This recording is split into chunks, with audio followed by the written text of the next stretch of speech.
Nobody loves that one.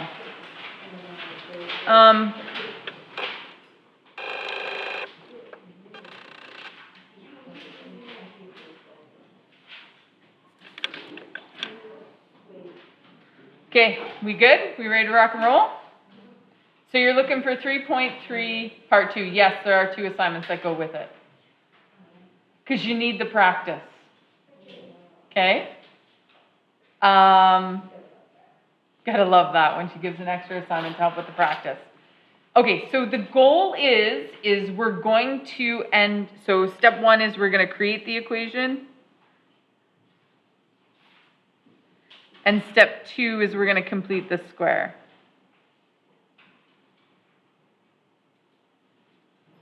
Okay. So this is 3.1, or 3.3 part 1.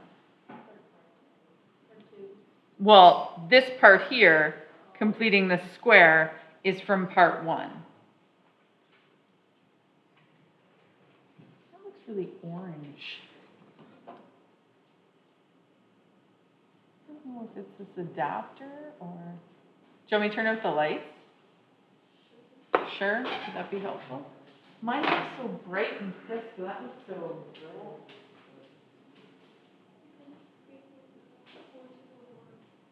No, it's meant to be. It's meant to be the low throw projector. It just doesn't look as crisp as it does on my screen. Maybe that's what I need to do. I changed the contrast on here. We need to change the contrast here. Okay.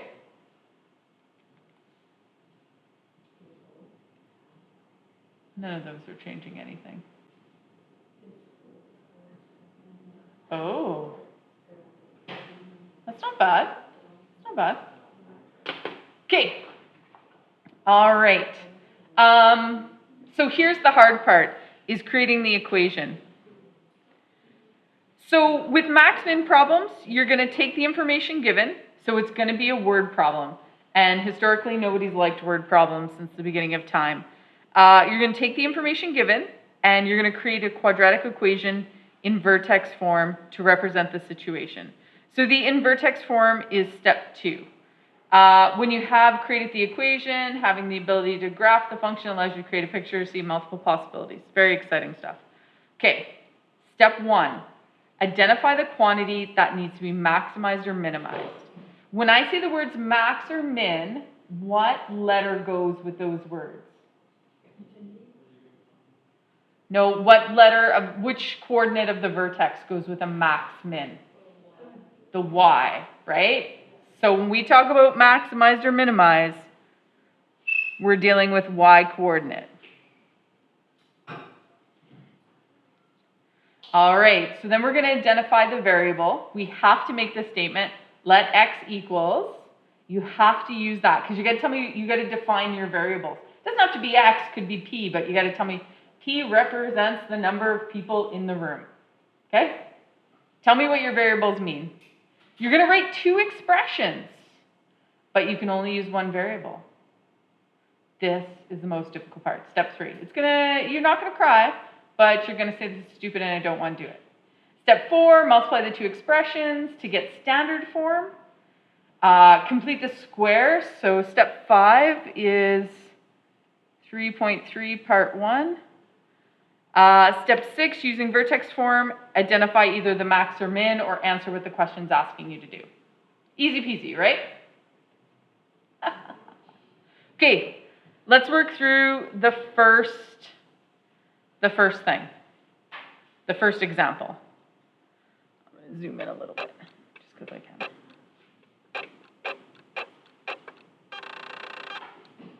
Oh, not helpful at all.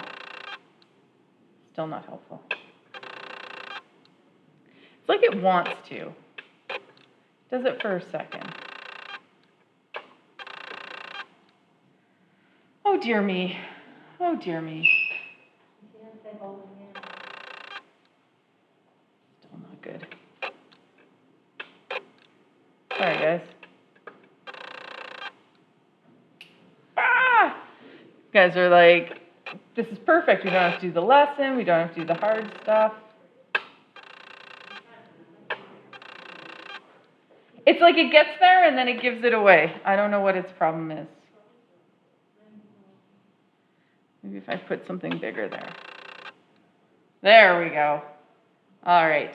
Okay, example number 1. An orchard has 20 trees per hectare. Okay, you guys know what a hectare is? It's like an area measurement, right? It's a big plot of land, but it's an area. Okay, so 20 trees per hectare. The average yield of oranges, so obviously they're orange trees, per tree is 300 oranges. Make sense? So every tree produces 300 oranges when there's 20. It is estimated that for each additional tree beyond the original 20, per hectare, the yield per tree is reduced by 10 oranges.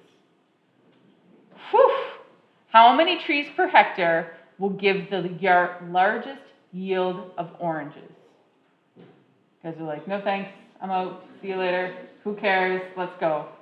Let's do some math first. Before you leave me, let's do some math first. So let's just do a little table of values here. I guess x isn't the best number.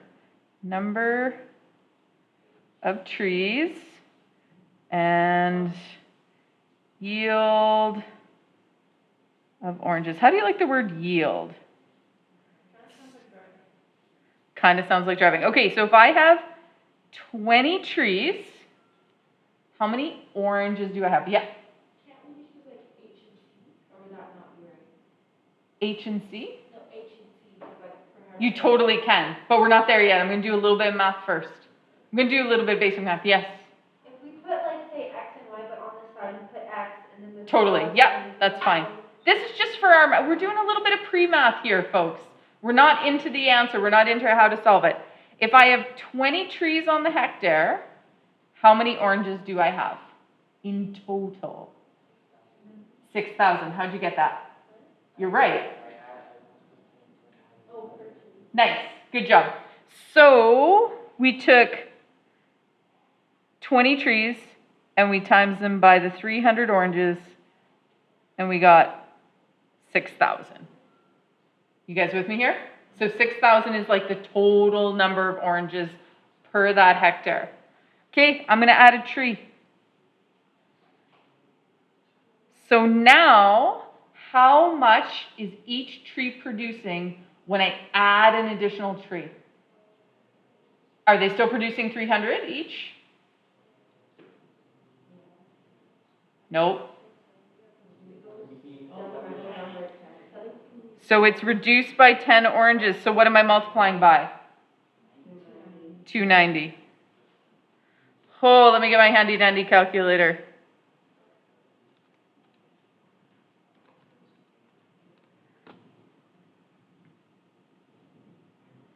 $6,090. Okay, so what if I add a second tree? What if I add a second tree? And how many oranges does each tree produce? 280.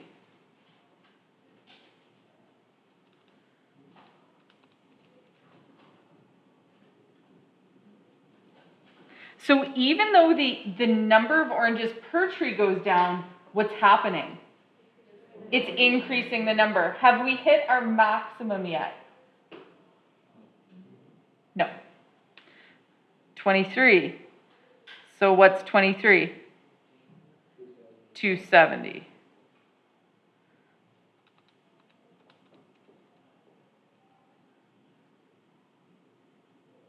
How will I know when I hit my maximum?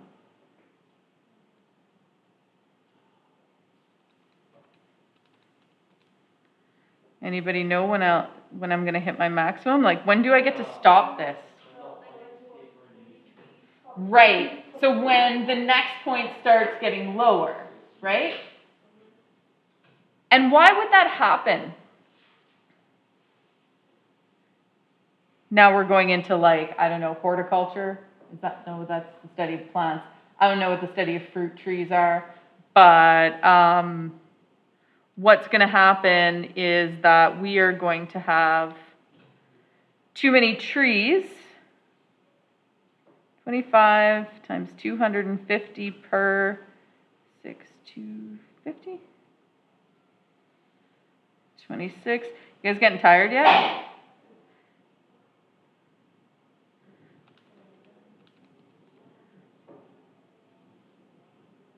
Can I stop now?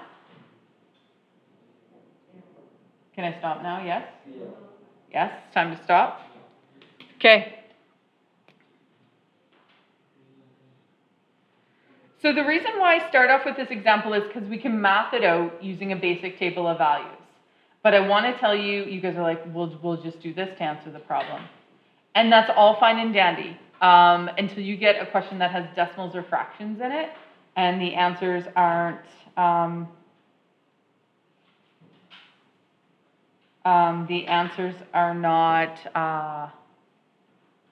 nice round numbers.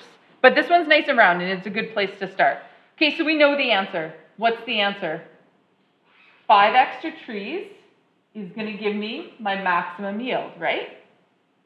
Yes, you guys agree with me? Okay, we've answered the question. We can go home.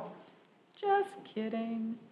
Okay, so that is the answer to the question. So you're starting off with the answer to the question, but now we're going to do the creating the binomials, that sort of thing. Okay, step 1 was identify the quantity that needs to be maximized. What are we trying to maximize? Max, and we're maximizing. Maximize number of oranges. Okay? Of course, yeah. Don't look anybody in the eye. Step 2 says, so maximize the number of oranges. So what letter are we going to call that? Okay, in math we don't usually use O's. How come? Because it looks like a 0 and it can get a little bit confusing. So let us use a different letter. Okay, M. All right. So we're going to say M equals max number of oranges. Okay, so what does M, if we were going to go back to the X and Y, what does M substitute in for? Which one, X or Y? Y, because we're maximizing it, right?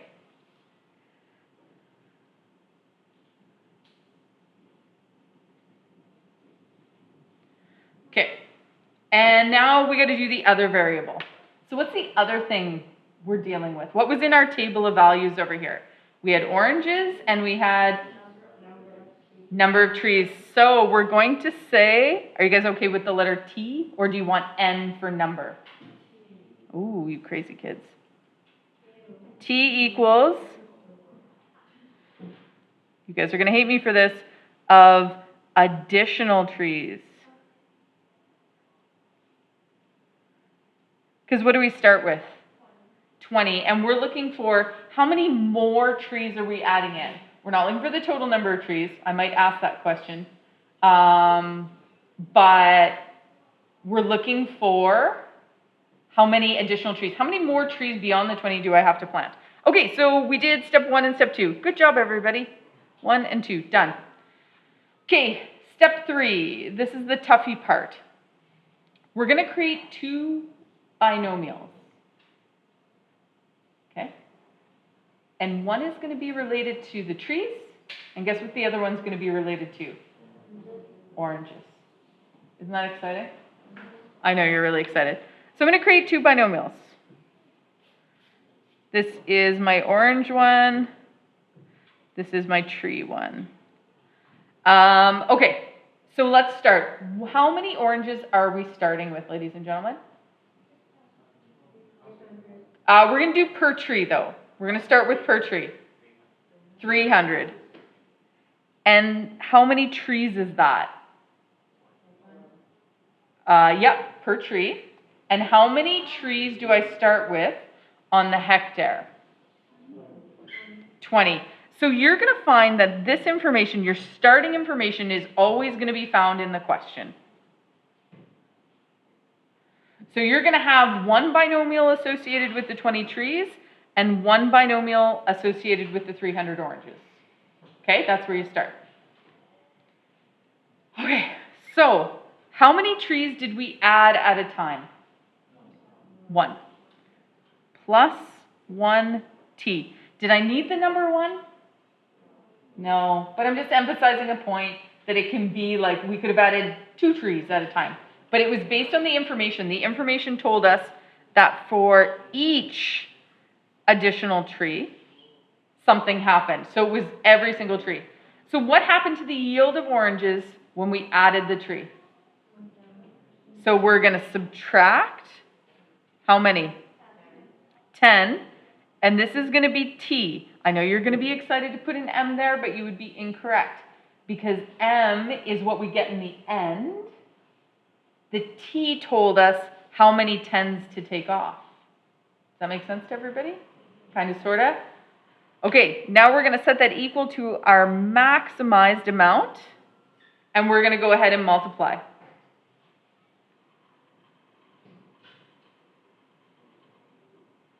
Okay, so I went this times this, and now I'm going to do that times that.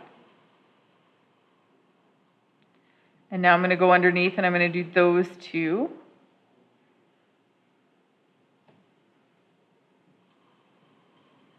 And then I'm going to go underneath and do those two.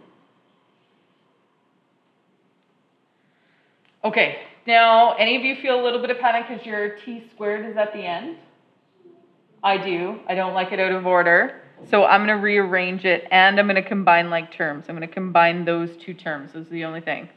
So I'm going to have a negative 10t squared plus 100t plus 6,000. All right, ladies and gentlemen, I need you to complete the square, because you all remember what you did on Tuesday, right? Okay, so that was the hard part.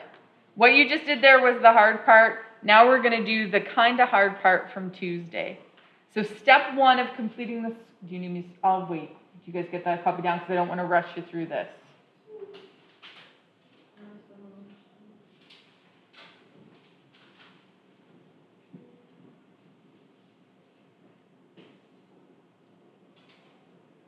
For some reason, as soon as I start teaching, everybody starts texting me, just for the record. Crazy. Okay, step 1 is group your x's. Anybody remember what step 2 was? Take that coefficient out, right? So the coefficients we're taking out is the negative 10.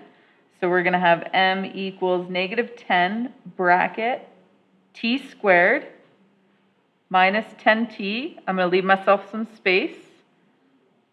Then I'm putting my 6,000. What do I do now? The side note, yeah, exactly. So the side note's over here. I'm going to take my negative 10. What am I going to do to it? And square it. So that's going to be negative 5 squared. So I'm going to add 25. And if I add 25 in here, what do I got to do out here? Minus 25, but that 25 has to be times by the 10 out front, but it's a negative 10. Woo, running out of room. Things are getting squishy. Okay, step, I don't know what we're on, 400. We're going to do some things all at once. We're going to go ahead and factor that. And remember, the factoring part's really easy. It's going to be t, and we're going to use the quotient from our side note, t minus 5, and the squared goes outside. Because if I do this, I should end up right back here. And then I'm going to have plus 6,000 plus 250. So m equals negative 10 t minus 5 squared plus 6,250. Okay, let's talk. Okay, I'll pause for a second. Sorry, I get so excited. You guys are still writing, but I get so excited.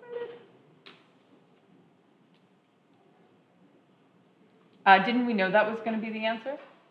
Sort of, kind of. All right, so let's pull out the vertex of this. It's in vertex form. What's the vertex? positive 5. Okay, so let's go back up here. What was M?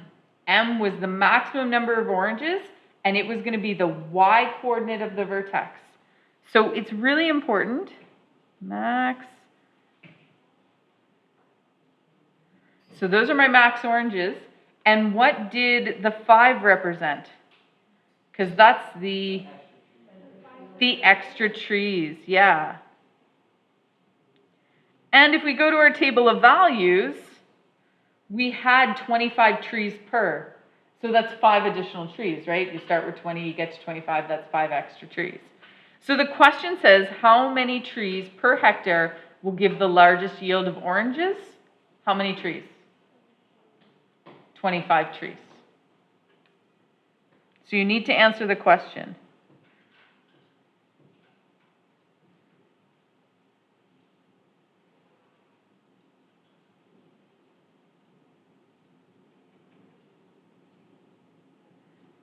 If you have room.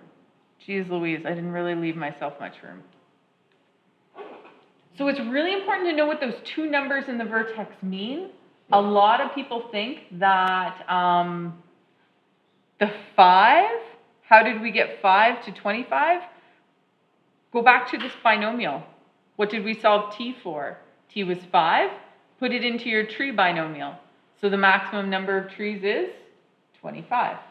So these binomials come in handy later when you need to do some math, but I think we're all okay with adding 20 and 5 in our head. Got it? You guys good? Don't need to do any more? You're all good? No, You do like 16 more and it still wouldn't make sense. This stuff is tough, ladies and gentlemen. So if you feel like this is overwhelming and you're never going to get it, I totally understand. That's how we start, but you will get it, I promise. Okay, example number 2. A math computer software programs are sold for $20 each, and there's 300 students willing to buy the software. Can you imagine if it was the software that would, well, it'd be like PhotoMath, right? Ms. Scallion did some market research and found that for every 5 we increased the price, the software we'd sell to 3, oh geez Louise. We'll sell software to 30 fewer students. What's the price that we should sell the software at to maximize all the money coming in? So revenue is how much money I collect. Yeah, I use it all the time. I check to see, because when people are missing steps in their stuff, I go see what PhotoMath would tell them to do, and oftentimes it's the answer from PhotoMath. And I'm all for using any tool that helps you understand. I'm all for it. But when you just copy it and you don't really get it, then I got a problem. Okay, so what are the 2 things I'm looking at? What am I trying to maximize in this one? Money. I want all the money. So we are trying to maximize money. Oh, I put $3 signs in that. I just got excited. So revenue,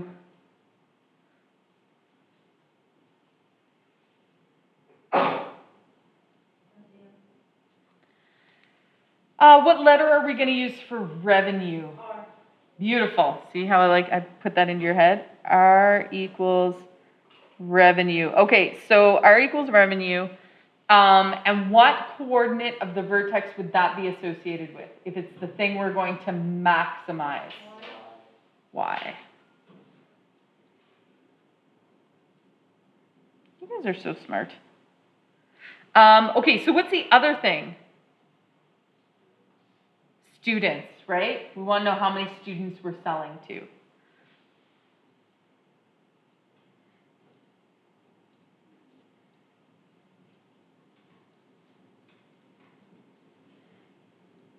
Oh, jeez Louise. No, because I end the class and I'm like, everything's fine. And then during the class, I'm like, God, I got to fix that. And then class is over and I don't even think of it again. Okay, so what are my 2 binomials going to be about? What are the 2 things? What's the 2 pieces of information you start with in the question? how much we're charging, and how many people are buying. So we're going to have the cost of the software, and we're going to have another one about students. And when multiplied together, that's going to give me my revenue. Okay, so let's do our cost binomial first, just because that's the way I put it in. So what am I charging? What am I starting with for cost? 20 bucks. And at 20 bucks, how many students am I selling to? 300. So those numbers always go in first, and these ones don't have letters attached to them. Okay? This is just your raw information from the question. Okay, so I did some market research, and I found that for $5, we increased the price.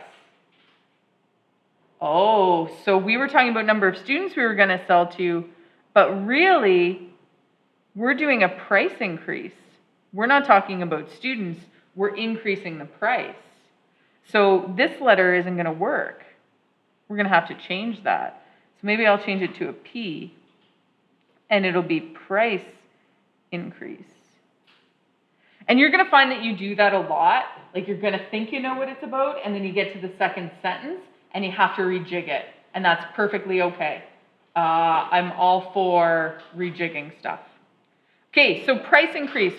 How much are we increasing the price by? $5 every time, right? So it'll go 5, 10, 15, 20, right? So this time we're going to add 5, and we might do more than one price increase. If I do 2 price increases, what will be my software total? It would be $10, so the total would be 30 bucks. Make sense to everybody? And then students, what will happen if I increase it by 5 bucks? 30 fewer. So we're going to be minusing 30 for every price increase. Now again, you could do that table of values and work your way through it. Like I said, table of values will never lead you wrong. It just becomes a little bit cumbersome when there's many answers, like the answer isn't 6 additional or 2 price increases, it's 400 price increases. You'll be like 90 by the time you finish the question. So what do we do now? We multiply them, right? So, I feel like we've been here before. 6,000. And again, I'm just leapfrogging, right? Like I'm just going through, and that's going to be minus 600p. Oh, that seems like a lot. Plus 1,500p. Minus 150p squared.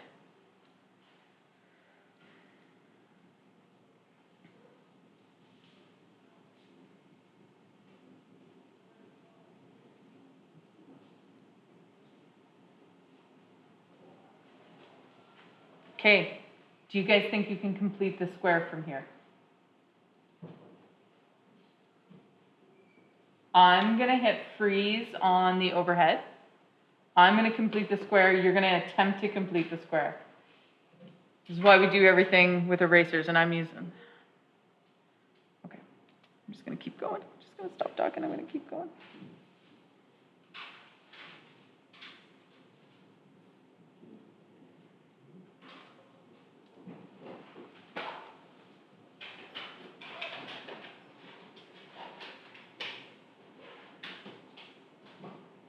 I like that people get out their calculators right away. I like it. That means you're on the right track. Unless you are these mathematical geniuses that can common factor out negative 150 out of 9,000. Or 900, sorry.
Can I show you what I did? You guys ready to see what I did, or do you need a few more minutes? A few more minutes? Okay. I haven't answered the question because I want to do that. I just completed this square. That's all I did was complete this square.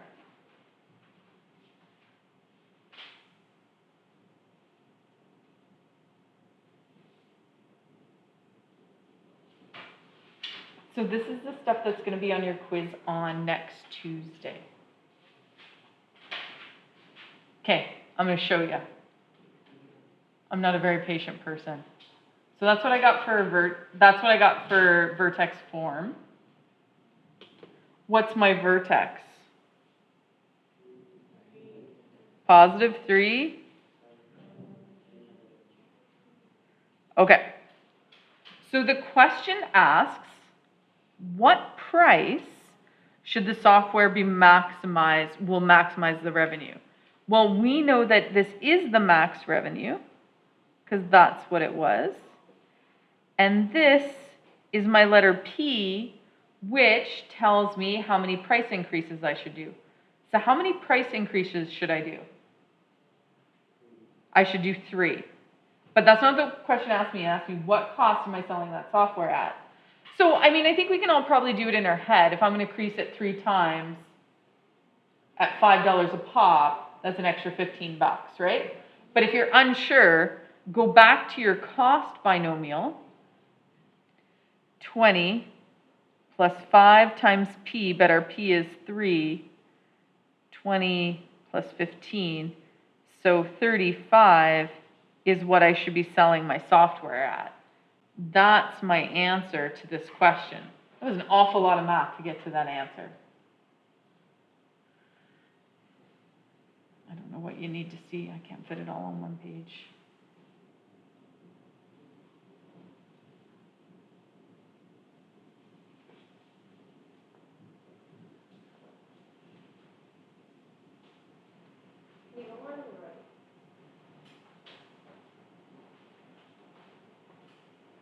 Did anybody get that completed? Like anybody got that vertex form?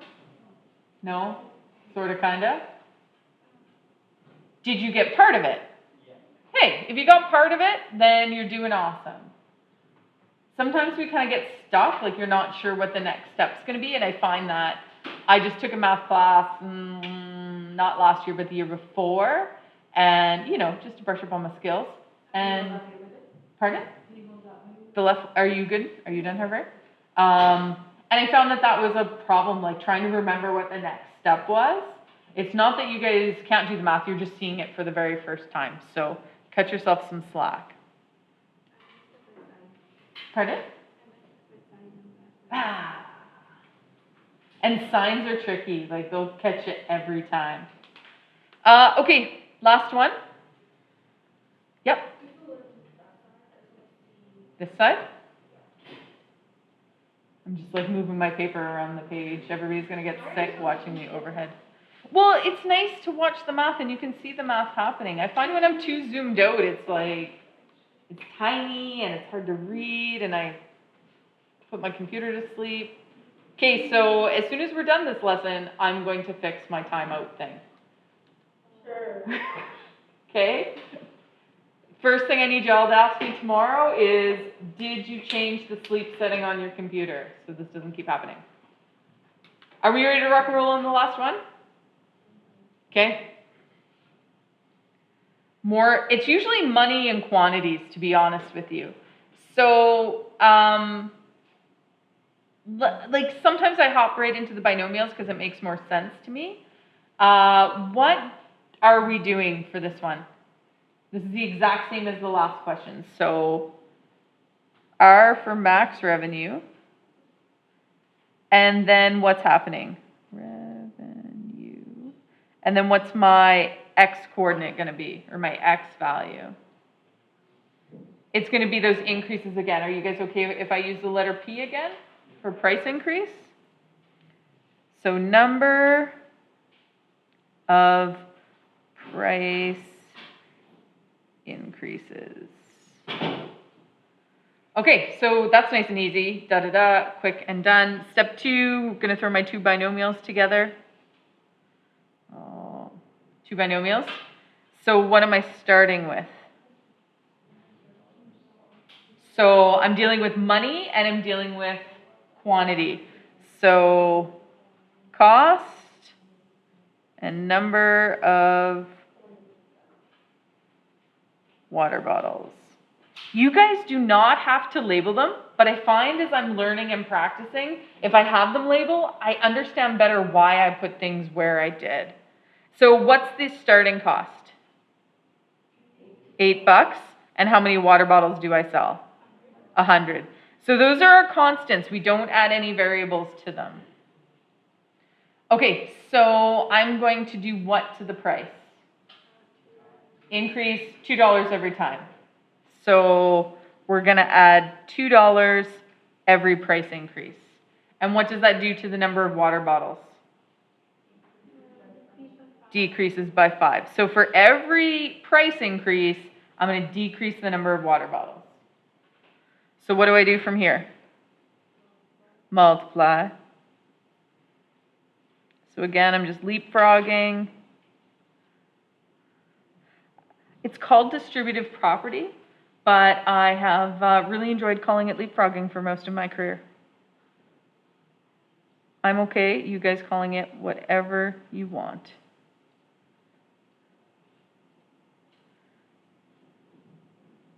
You will be more mathy if you call it distributing. But leapfrogging helps me.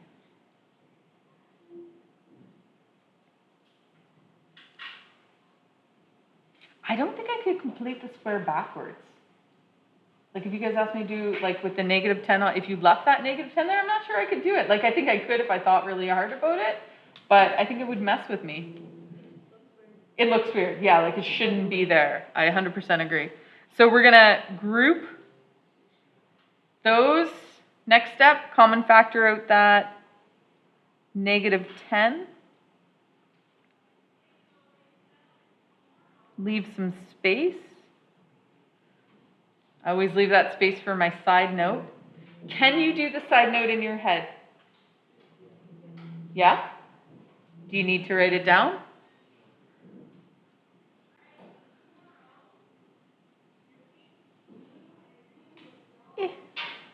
Always running out of room. Uh-huh. That's gonna be plus.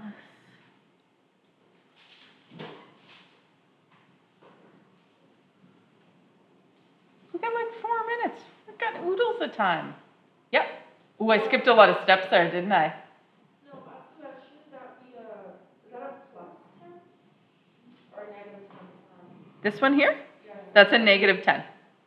Because you're multiplying by the coefficient out front. And I added 64 in here, so I'm going to minus 64 out here. And then you always multiply by the coefficient out front. Okay, because I thought we had to do like the opposite. For these two, yes.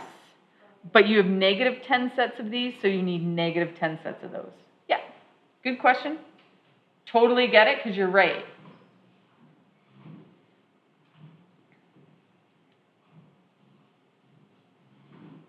All right, so this question asks us something different. It says, how many water bottles will produce the largest revenue? It doesn't ask me what the largest revenue is. It asks me what number of water bottles will give me the largest revenue.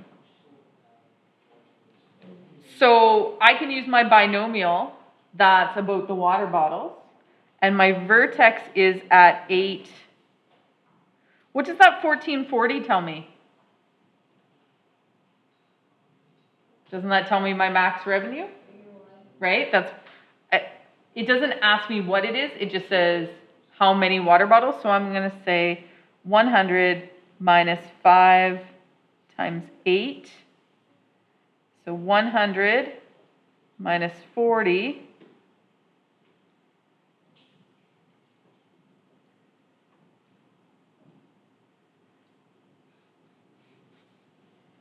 So 60 water bottles is going to be the number that I need to sell to get my max revenue.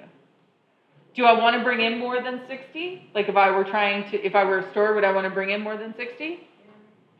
No, because then I would be losing money at that point. Because that maximum is right up at the top. Anything on either side of it's going to be below it. All right, ladies and gentlemen, that is